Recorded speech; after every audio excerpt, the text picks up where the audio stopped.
How do you build a 45-meter high automated warehouse that can operate safely, accurately, and continuously for years? The answer is, every detail matters. This project shows the installation process of a super high bay stacker crane ASRS warehouse. Speed railway wheel standards for higher at this height, even a small structural deviation can affect the long-term stability of the entire system.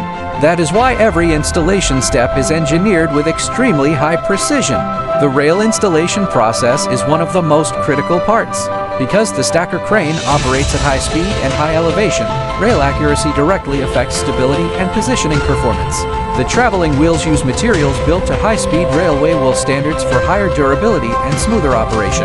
Next comes the lower beam installation and structural alignment process. To improve installation efficiency and structural reliability, the stacker crane body was optimized from 9 installation modules down to only 5 modules. Every fixing point is scientifically distributed to maximize structural stability.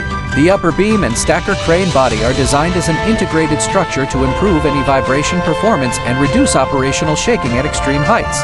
This is not just equipment installation, it is precision engineering for intelligent logistics infrastructure.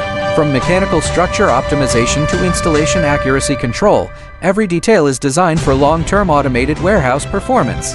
This is how modern ASRS systems are built, and this is China's answer to the future of intelligent warehousing. If you are planning a similar high bay ASRS warehouse project, we can help you design the system and estimate your investment.